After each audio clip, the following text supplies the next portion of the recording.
Systems work, people fail. This is the Advisor Mentorship Podcast, proven systems and processes for the 21st century advisor with Jeremy Jhouser. In today's crowded marketplace, advisors must find a way to differentiate themselves from the competition. Learn how to elevate your game and accomplish incredible feats as Jeremy teaches you proven systems and processes to successfully build a 21st century advisory practice and discover how developing a work-life balance is not only possible, but achievable. It's hard to believe 2021 is coming to a close. It was another year of uncertainty and adjusting, and sometimes rather abruptly, to changes triggered by that lingering pandemic.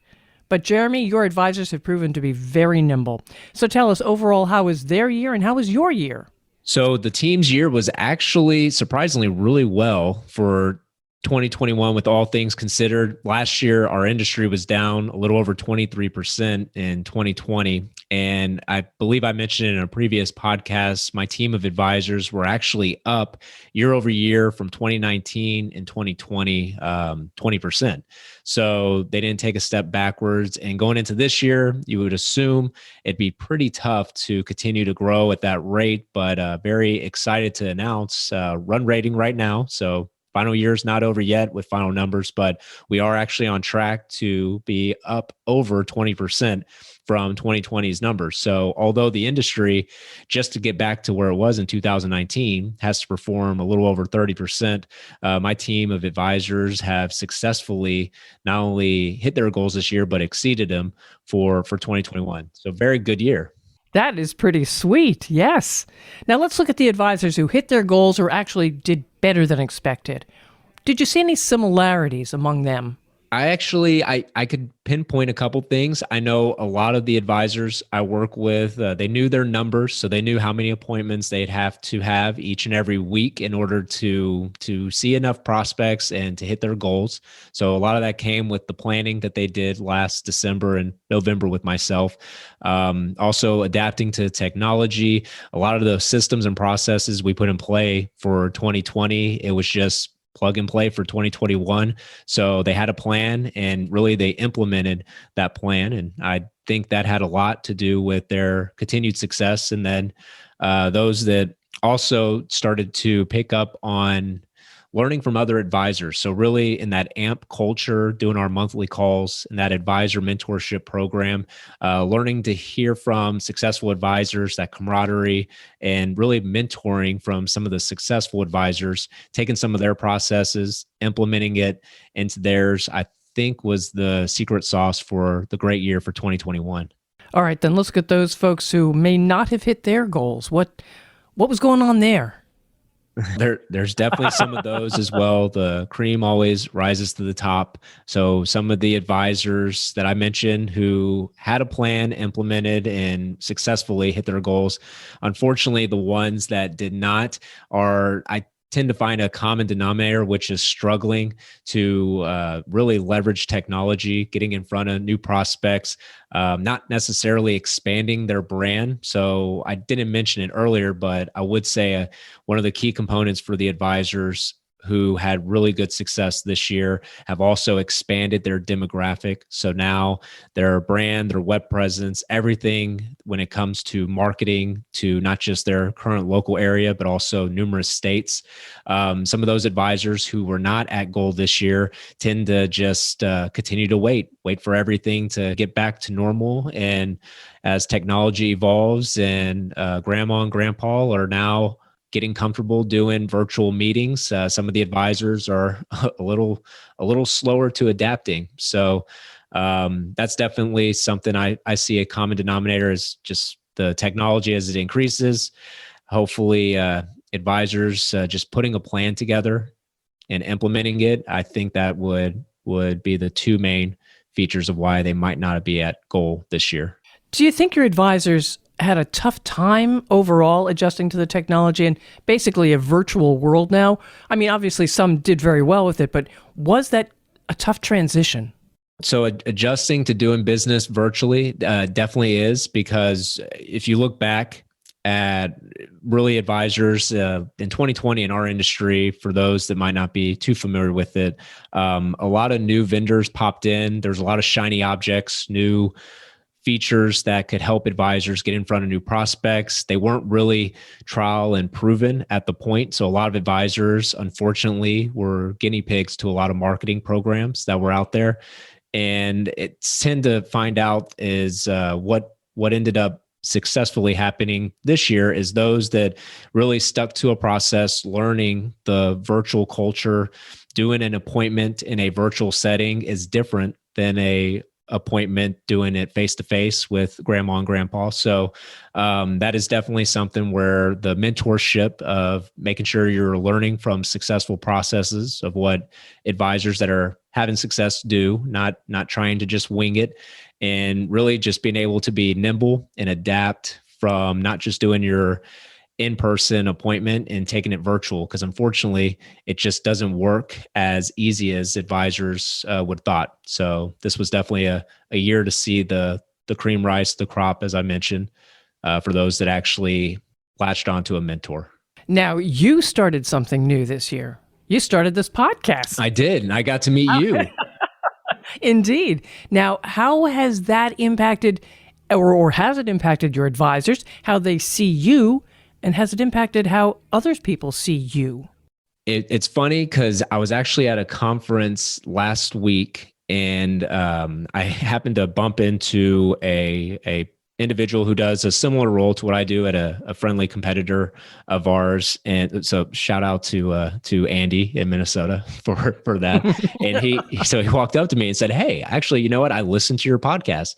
And, once you do these type of things, you have no idea what you're here having a good conversation with Patrice. I'm just trying to give back and share successful ideas that my team of advisors have done. But all of a sudden, we started chatting, and I really felt, wow, I guess this stuff's pretty interesting. But I do know that not just in my shoes of other people who do my role, but the advisors I hear consistently right now, they look at these podcasts, they listen, they tell me that they want to do their own podcasting, which is great.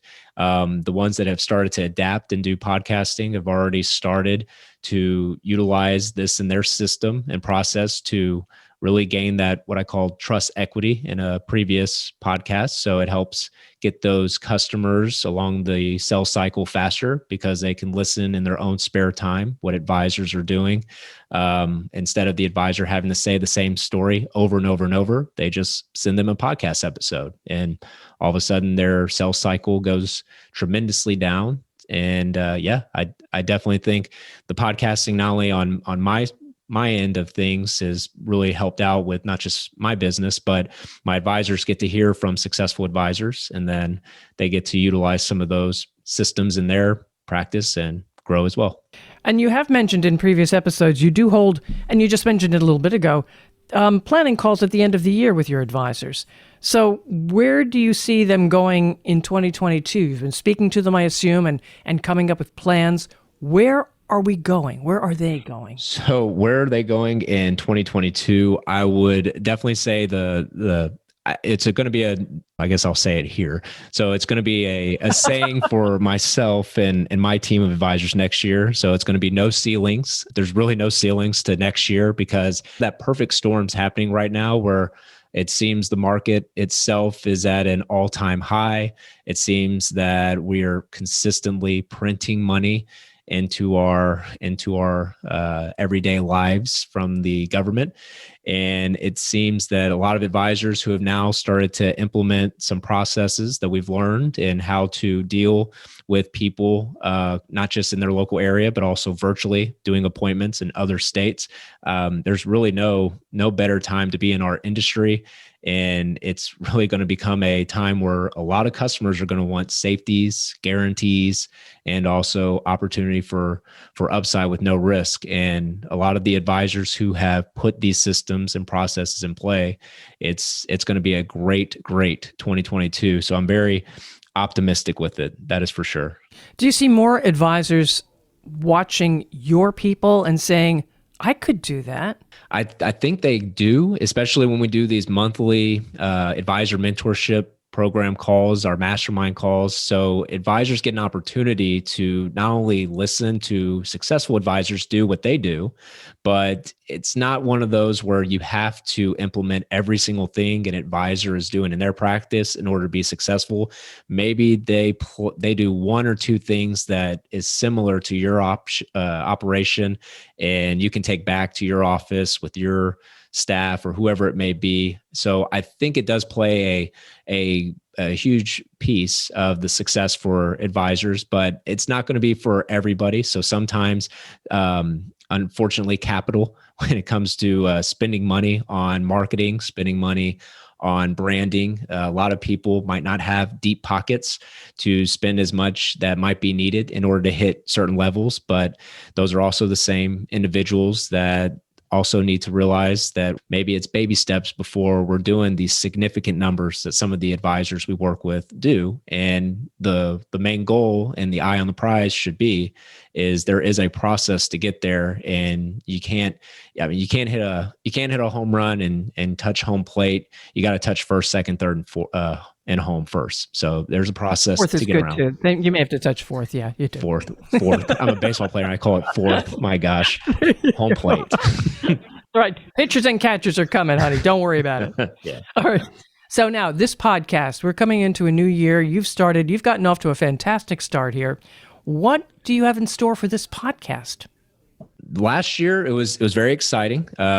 Kicking it off, I had a couple of really good advisors, good opportunity for advisors to listen to successful advisors, what they're doing. So I highly recommend checking out previous episodes. But next year, a little bit of the same. I'm going to have also going into a new year, I'm going to have some new advisors. So maybe not the advisor who's been with me for a decade or an advisor who's been with us for a couple years now. Maybe someone who's just starting up in 2020, or maybe advisors that might have a different style and system than some of the previous guests. So continuing on that trend of sharing best practices amongst advisors, but also I'm going to have some different industry experts that I believe every advisor will get some nuggets from to hopefully be able to take back and implement to their practice too. So should be a good one.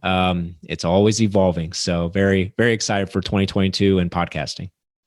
What would you tell an advisor who listens to this podcast and says, maybe I should call Jeremy, but they're sitting on the fence? What do you tell them?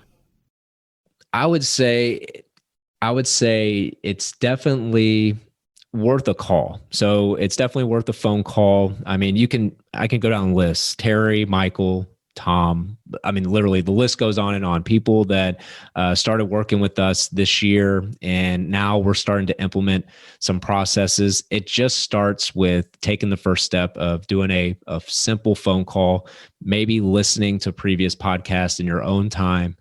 Listen to what successful advisors are doing, see if any of that is relevant to your area. And then when it's all said and done, we all only have 24 hours in a day. So time is very valuable. Last thing I want to do is just take phone calls, just like advisors don't want to take phone calls if nobody's serious on the other line.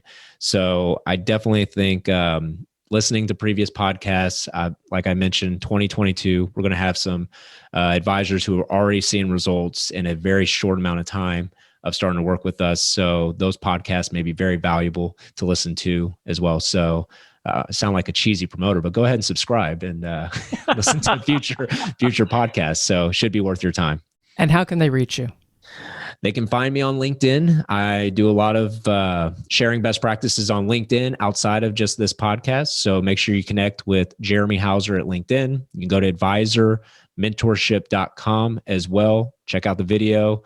And also there's an intro kit, which could be very, very valuable to see some of these resources. I do mail that to them. So those are the two ways. Here is to a prosperous new year, and why not start it off right? Subscribe to Jeremy Jhouser's Advisor Mentorship Podcast to know when a new episode is ready for you, and he's got good things planned.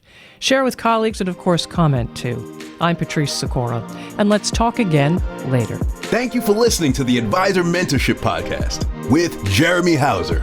Click the follow button to be notified when new episodes become available, and connect with Jeremy on LinkedIn to stay up to date.